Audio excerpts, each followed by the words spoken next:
Hey, welcome to the latest developer QA from BattleGoat Studios. Today we're going to get into some of the questions that we've been receiving about the new title that we have, Galactic Ruler, that recently went into early access.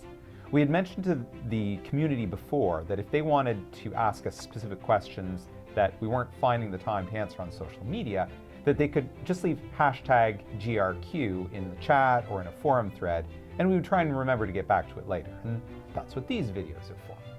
So my name's Christian. I'm the project manager with BattleGoat Studios. And I'm George, lead programmer and co-founder of BattleGoat Studios.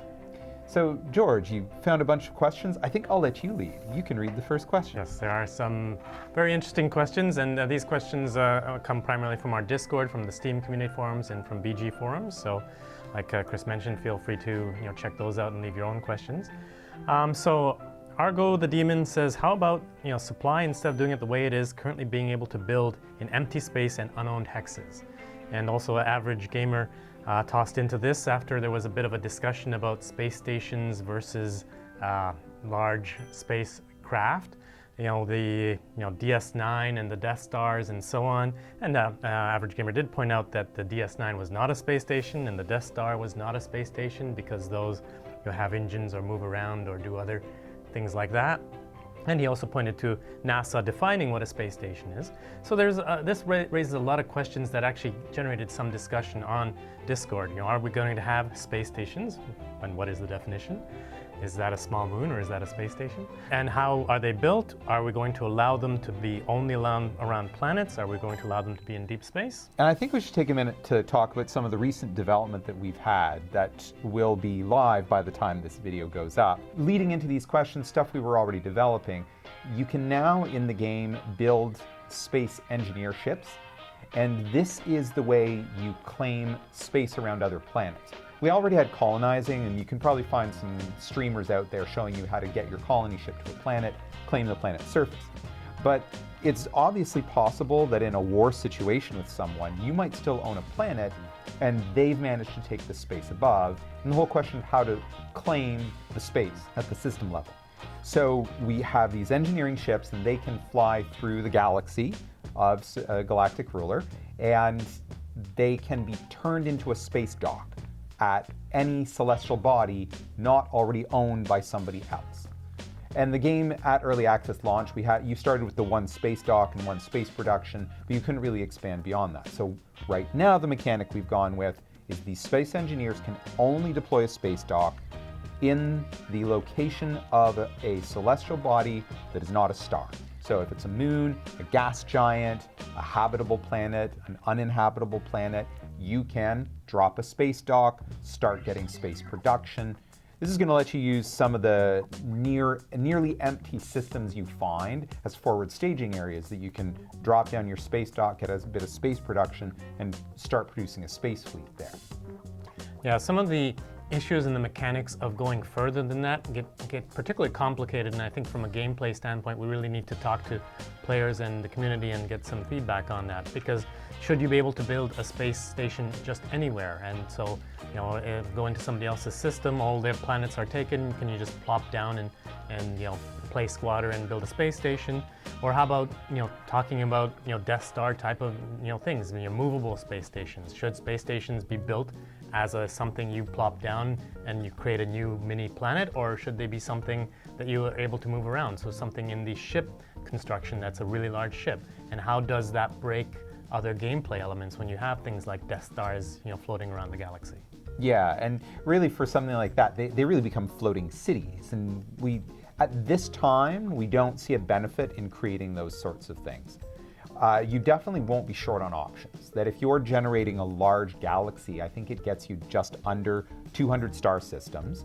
Each of the star systems, I'm pulling off the top of my head, has maybe an average of about 15 celestial bodies in the average system. So the number of places you have to expand into is quite large. And we also don't want to make the galaxy too vast, because you can start getting lost and it could get boring just navigating around. We have lots of ideas still on some additional story content that's going to flesh out some of those things. But yeah, I think within the team's discussions, I'm going to continue to advocate that we don't allow building in empty hexes. Yes, and this is something, the engine supports it, so it could be looked at in the future. It could even be modded in by modders who are interested in doing, maybe even recreating certain sci-fi worlds that they particularly like. Though at the moment, I think we're going to be giving lots of options in our existing galaxy without having, those two things going around. One more comment on that, which is going to lead into the fact that we're busy talking about Galactic Ruler. We haven't forgotten that we have also committed to Supreme Ruler Next Gen. There is going to be another Supreme Ruler game. If we're talking land, air, and sea, I, as a member of the team, am still very committed to the same supply model that we have used before in our other Supreme Ruler games. That I think it adds a lot to it, it's unique, and yes, it makes the gameplay more difficult, but that's the challenge that I know I'm looking for, and I think a lot of the community members are looking for that. So actually, before we do that, Eric, could you do me a favor? Go over to my computer behind my Coke can and turn down my speakers. The sub ping message? I didn't hear it here. I've heard it before, and I heard it here. Did you? Yeah, the sub ping. Then it's somebody's doing espionage again. Either that or the Battle of the Atlantic is going on. I don't know. Obviously, some of the alert messages must be tied into it. But so obviously, that topic, we got a little bit deeper than we might have on some of these questions, and I know we don't want to stay too long today. But maybe let's answer one more question before we wrap for today, George. And related to the Death Star vein is, Shadow Switcher asking, will it be possible to build planet-destroying weapons? And again, this is one that we, as much as anything, are concerned about the gameplay mechanics of. I mean, in theory, again, our engine will support it, but if everyone builds 20 Death Stars and sends them around and, destroying every solar system, is that really the gameplay outcome we're looking for? I think before we would consider developing something like that, we're more likely to look at another thing I've heard mentioned on the forums, is planetary bombardment. There's definitely a footnote in our design that we've got some ideas already built up, and we anticipated that would be a question that would come up. So yeah, no planet destruction until we can ravage a planet properly. Priority. Exactly. So we hope you'll watch our future videos. We're going to keep trying to do some of these QAs. Just a reminder that on any of our social media platforms, you can leave #GRQ and then leave your question.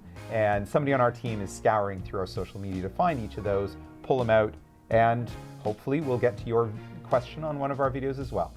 So thanks for watching. We'll catch you next time. Bye-bye. Bye. Hey, just a quick shout out to Average Gamer, who is our community member of the week. We'd like to thank him for all the great videos that he's been doing for Galactic Ruler and the feedback that he's been giving there. And you too could get shouted out as the community member of the week and earn some cool swag from BattleGoat Studios. We're just looking for a little bit of feedback, either from your personal experiences playing Galactic Ruler, or go watch one of those streams and see what it is that you're seeing so far, and let us know what you hope the final game will include. Thanks.